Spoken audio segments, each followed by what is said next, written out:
মেয়েদের 50 বছর হলে একটা রোগ হয়, এটা হয়তো অনেক মেয়েই জানে না। যদি আপনি মেয়ে হয়ে থাকেন তাহলে সম্পূর্ণ ভিডিওটা দেখবেন, ভিডিওটা দেখার সাথে সাথে একটা শেয়ার করে দিবেন যাতে সব মেয়ে দেখতে পারে।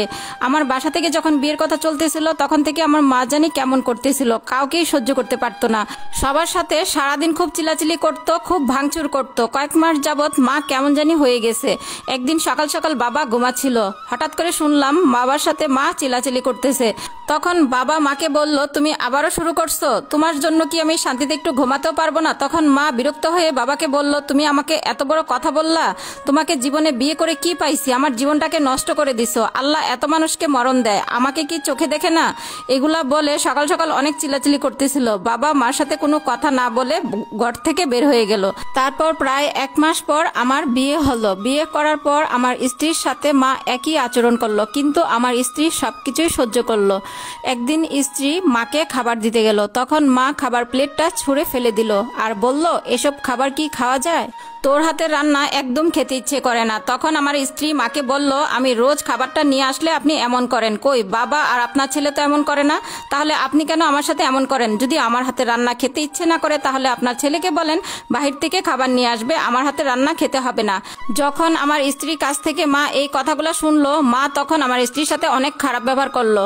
স্ত্রী কান্না করতে করতে রুমে চলে আসলো। আমি সারাদিন সেদিন অফিস শেষ করে বাসায় যখন আসলাম, ফ্রেশ হয়ে মার রুমে যখন গেলাম, মার কাছে গিয়ে বললাম, মা আপনি যে আমার স্ত্রীর সাথে খারাপ আচরণ করেন ওর তো অনেক খারাপ লাগে। তখন দেখলাম মা আমার দিকে চোখ বড় বড় করে তাকিয়ে বলতেছে, তোর বউর প্রতি অনেক মায়া তাই না? বউ নিয়ে এসে বাসায় এসে তুই আমার সাথে খারাপ ব্যবহার করস তাই না?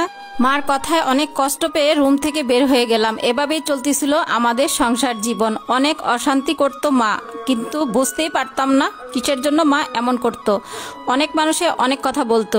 একদিন সকালবেলা আমার মা বাবার সাথে আবারও চিল্লাচিল্লি করতেছে। বাবা বিরক্ত হয়ে মাকে বলল, এই তোমার সমস্যা কি, কেন এমন করো? তোমার জন্য বাসায় থাকা যায় না, সারাটা দিন চিল্লাচিল্লি করো, আজকের পর থেকে যদি এমন করো তাহলে তোমাকে বাড়ি থেকে বের করে দিব। এটা বলে বাবা আবারও রুম থেকে বের হয়ে গেল। তখন আমার স্ত্রী যখন আবার খাবার দিতে গেল, তখন আবারও স্ত্রীর সাথে খারাপ ব্যবহার করলো। তখন স্ত্রী বলল, আচ্ছা আপনি তো আমার শাশুড়ি মা, কেন আমার সাথে এরকম খারাপ ব্যবহার করেন? আমি যখনই আপনার কাছে আসি, যখনই খাবার নিয়ে আসি, তখনই খারাপ ব্যবহার করেন। আমি অফিস থেকে আসার পর আমি দেখি আমার স্ত্রী মাকে এই কথাগুলো বলতেছে। তখন আমি আমার মাকে বললাম, সারাটা দিন অফিস শেষ করে বাসায় আসি, এসে দেখি আপনি আমার স্ত্রীর সাথে চিল্লাচিল্লি করেন, আপনার জন্য বাসায় কেউ শান্তিতে থাকতে পারে না। যদি আজকের পর এমন করেন তাহলে বৃদ্ধাশ্রমে দিয়ে আসবো। এমন করতে করতে মা অসুস্থ হয়ে পড়লো। মাকে নিয়ে ডাক্তারের কাছে গিয়েছিলাম। তারপর ডাক্তার পরীক্ষা নিরীক্ষার পর বলল, আপনার মায়ের মনোবুজ রোগ হয়েছে। এটা মূলত একটা মেয়ের 50 বছর হলে হয়। যখন মাসের সমস্যাটা বন্ধ হয়ে যায় তখন অল্পতেই মাথাটা গরম হয়ে যায়, কারো কথা ভালো লাগে না, অতিরিক্ত ঘাম হয়, এছাড়া অনেকটা পরিবর্তন হয়ে যায় শরীর। এটার জন্য আপনার মায়ের কোনো দোষ নেই। তখন ডাক্তারের কাছে এই কথাগুলো শুনে নিজেদের কাছে অনেক খারাপ লাগছে। এই কয়দিন মায়ের সাথে অনেক খারাপ ব্যবহার করছি, মা অনেক কষ্ট পাইছে আমাদের কাছ থেকে। 3 মাস পর মা মারা গেছে। এখন সত্যি কথা বলতে মায়ের জন্য অনেক বেশি খারাপ লাগে। এখন যদি মা বেঁচে থাকতো তাহলে মায়ের সাথে কখনো খারাপ ব্যবহার করতাম না। এখানে কি বোঝা গেল জানেন? মেয়েদের 50 বছর হলে তাদের একটা সমস্যা হয়, আবার সব মেয়েদের যে হয় তা না।